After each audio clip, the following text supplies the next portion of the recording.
ভেনেজুয়েলার আকাশসীমা ভেদ করে যুক্তরাষ্ট্রের ডেল্টা ফোর্স যখন দেশটির প্রেসিডেন্ট নিকোলাস মাদুরোকে তুলে নিয়ে যায়, তখন বিশ্ব রাজনীতিতে সার্বভৌমত্বের সংজ্ঞা নতুন করে লিখতে হয়। একটি স্বাধীন দেশের রাষ্ট্রপ্রধানকে ভিনদেশি বাহিনী এসে তাদের ভূখণ্ড থেকে অপহরণ করে নিয়ে যাচ্ছে, আর দেশটির সেনাবাহিনী চেয়ে চেয়ে দেখছে। এটি বর্তমান বিশ্ব রাজনীতির এক নগ্ন বাস্তবতা।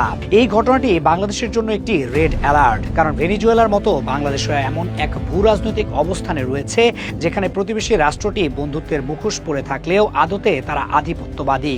আজ যদি যুক্তরাষ্ট্রের আদলে ভারতের স্পেশাল ফোর্স ঢাকার বুকে নেমে বাংলাদেশের কোনো শীর্ষ নেতা বা প্রধানমন্ত্রীকে তুলে নিয়ে যাওয়ার পরিকল্পনা করে, তবে আমাদের সামরিক প্রস্তুতি কতটুকু? আন্তর্জাতিক রাজনীতির টেবিলে দুর্বলদের জন্য কোনো স্থান নেই, সেখানে কেবল শক্তির দাপট চলে।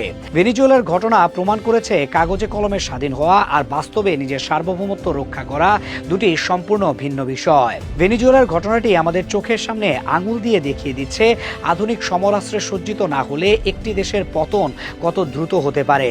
নিকোলাস মাদুরোর নিরাপত্তা ব্যবস্থাকে দুর্ভেদ্য মনে করা হতো। ভেনেজুয়েলার সেনাবাহিনীতে সদস্য সংখ্যা প্রায় 3.5 লাখ। তাদের হাতে রয়েছে রাশিয়ার তৈরি সুখোই ফাইটার জেট, চীনের রাডার সিস্টেম এবং ফ্রান্সের উন্নত সামরিক সরঞ্জাম। কিন্তু যখন যুক্তরাষ্ট্রের ডেল্টা ফোর্স অপারেশন চালালো, তখন এই বিশাল বাহিনী তাদের প্রেসিডেন্টকে রক্ষা করতে ব্যর্থ হলো। এর মূল কারণ সৈন্য সংখ্যা নয়, বরং প্রযুক্তিগত সক্ষমতা এবং তাৎক্ষণিক প্রতিরোধের অভাব। একটি দেশের প্রেসিডেন্টকে যখন বিদেশি শক্তি তুলে নিয়ে যায়, তখন সেই দেশটির সম্মান ধুলোয় মিশে যায়। এখন এই রাষ্ট্রপ্রধানের বিচার হবে যুক্তরাষ্ট্রের আদালতে, যেখানে তার পরিণতি হতে পারে মৃত্যুদণ্ড অথবা আমৃত্যু কারাদণ্ড। এই পরিস্থিতি দেখে দক্ষিণ এশিয়ার প্রেক্ষাপট বিবেচনা করা জরুরি। বাংলাদেশ 3 দিক দিয়ে ভারত দ্বারা বেষ্টিত। দিল্লি যদি মনে করে তাদের স্বার্থে আঘাত লাগছে, তবে তারা যে কোনো চরম পদক্ষেপ নিতে দ্বিধা করবে না। ভেনেজুয়েলার উদাহরণ আমাদের শেখায় বন্ধুত্বের বুলি আওড়ে রাষ্ট্রীয় নিরাপত্তা নিশ্চিত করা যায় না। অনেকের মনে হতে পারে বাংলাদেশ কি সত্যি এমন কোনো ঝুঁকির মুখে রয়েছে? বর্তমান অন্তর্বর্তী সরকারের প্রধান উপদেষ্টা ডক্টর মোহাম্মদ ইউনূস একজন নোবেল জয়ী এবং বিশ্বনন্দিত ব্যক্তিত্ব। তার আন্তর্জাতিক গ্রহণযোগ্যতা এবং পশ্চিমা বিশ্বের সাথে তার সুসম্পর্ক তাকে একটি অদৃশ্য সুরক্ষা বলয় দিয়েছে। ভারত চাইলেও ডক্টর ইউনূসকে স্পর্শ করার সাহস দেখাবে না, কারণ তাতে বিশ্বজুড়ে তোলপাড় সৃষ্টি হবে।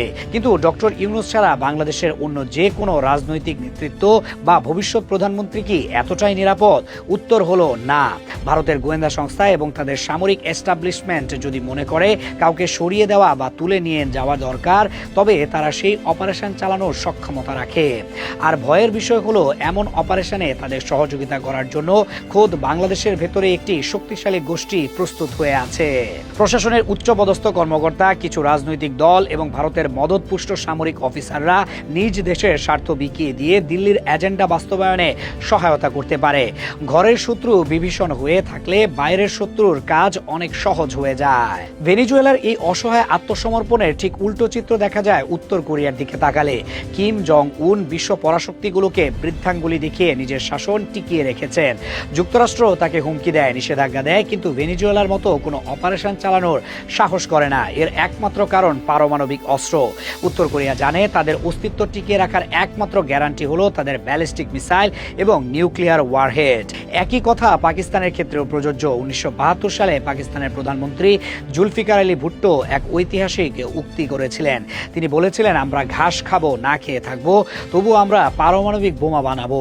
পাকিস্তান সেই কথা রেখেছে। তাদের অর্থনীতি ধুঁকছে, রাজনৈতিক অস্থিরতা চরমে, কিন্তু তাদের সার্বভৌমত্বের দিকে হাত বাড়ানোর সাহস ভারতের নেই, কারণ ভারত জানে পাকিস্তানের হাতে পারমাণবিক বোমার সুইচ আছে। একেই বলে লাইফ সেভিং শিল্ড বা জীবন রক্ষাকারী বর্ম। বাংলাদেশকেও এই বাস্তবতা বুঝতে হবে। আবেগ দিয়ে দেশ চলে না, দেশ চলে শক্তির ভারসাম্য দিয়ে। আমাদের চারপাশে যে ভূ রাজনৈতিক সমীকরণ তৈরি হয়েছে, তাতে কেবল সাধারণ সেনাবাহিনী দিয়ে স্বাধীনতা রক্ষা সম্ভব নয়। ভারতের মতো সামরিক পরাশক্তির মোকাবেলা করতে হলে বাংলাদেশকে অপ্রচলিত এবং হাইটেক যুদ্ধের প্রস্তুতি নিতে হবে। আমাদের এখন সবচেয়ে বেশি প্রয়োজন একটি নিশ্চিদ্র আকাশ প্রতিরক্ষা ব্যবস্থা। শত্রু যখন আকাশ পথে আসবে, তখন তাকে মাটিতে নামানোর ক্ষমতা থাকতে হবে। এর পাশাপাশি শক্তিশালী রাডার নেটওয়ার্ক, যা সীমানার অনেক দূর থেকে শত্রুর গতিবিধি ট্র্যাক করতে পারবে। ড্রোন প্রযুক্তিতে বিপ্লব আনতে হবে, কারণ আধুনিক যুদ্ধ এখন আর শুধু পদাতিক বাহিনীর উপর নির্ভর করে না। সাবমেরিন, আধুনিক ট্যাঙ্ক এবং পঞ্চম প্রজন্মের ফাইটার জেট সংগ্রহ করা এখন বিলাসিতা নয়, বরং অস্তিত্বের প্রয়োজন। কিন্তু শুধুমাত্র অস্ত্র কিনলেই হবে না, প্রয়োজন একটি প্রশিক্ষিত জনগোষ্ঠী। প্রতিটি নাগরিকের অন্তত মৌলিক সামরিক প্রশিক্ষণ থাকা উচিত, যাতে জাতীয় দুর্যোগে বা আগ্রাসনের সময় তারা প্রতিরোধ গড়ে তুলতে পারে। বাংলাদেশের নিরাপত্তার জন্য আরেকটি গুরুত্বপূর্ণ দিক হলো শক্তিশালী সামরিক জোট। বর্তমান বিশ্বে কোনো দেশ একা টিকে থাকতে পারে না। আমাদের প্রয়োজন এমন একটি দেশের সাথে পরিপূর্ণ সামরিক চুক্তি, যাদের কাছে পারমাণবিক শক্তি রয়েছে এবং যারা ভারতের আধিপত্যবাদের বিরুদ্ধে আমাদের পাশে দাঁড়াতে পারবে। এই সমীকরণে পাকিস্তান হতে পারে বাংলাদেশের সবচেয়ে নির্ভরযোগ্য সামরিক মিত্র। এখানে অনেকের মনে 1971 সালের স্মৃতি এবং আবেগের সংঘাত তৈরি হতে পারে, কিন্তু রাষ্ট্র পরিচালনা আবেগের জায়গা নয়। জাপান এবং আমেরিকার উদাহরণটি এখানে অত্যন্ত প্রাসঙ্গিক। দ্বিতীয় বিশ্বযুদ্ধে আমেরিকা জাপানের দুটি শহরে পারমাণবিক বোমা ফেলে লাখ লাখ মানুষকে হত্যা করেছিল।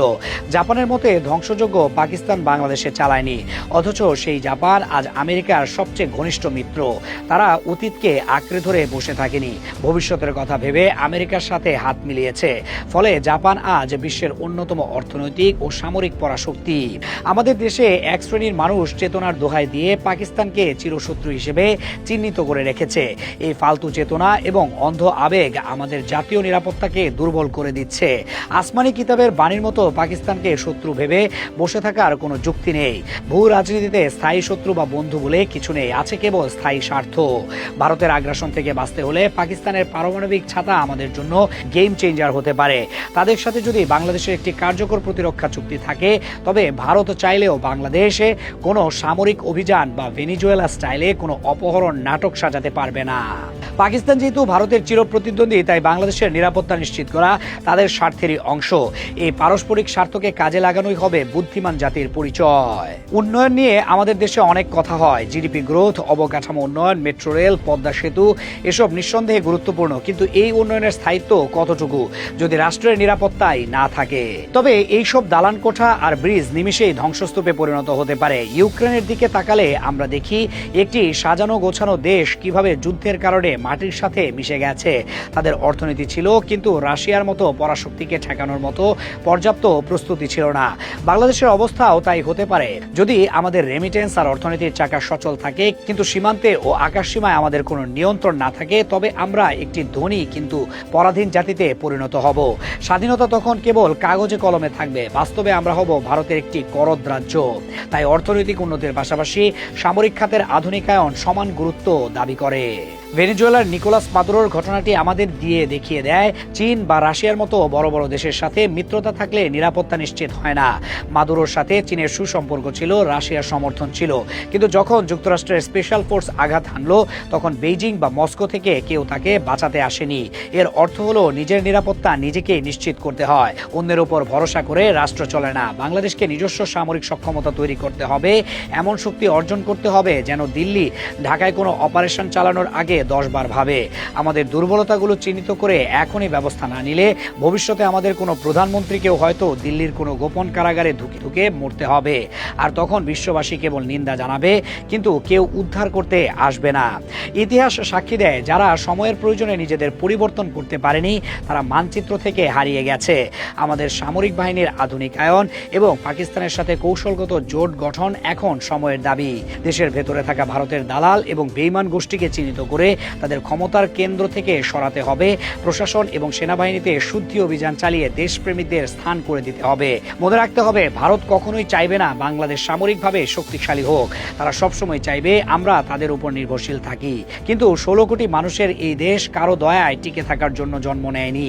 আমাদের সম্পদ আছে, জনবল আছে, প্রয়োজন কেবল সঠিক দিক নির্দেশনা এবং মেরুদণ্ড সোজা করে দাঁড়ানোর সাহস।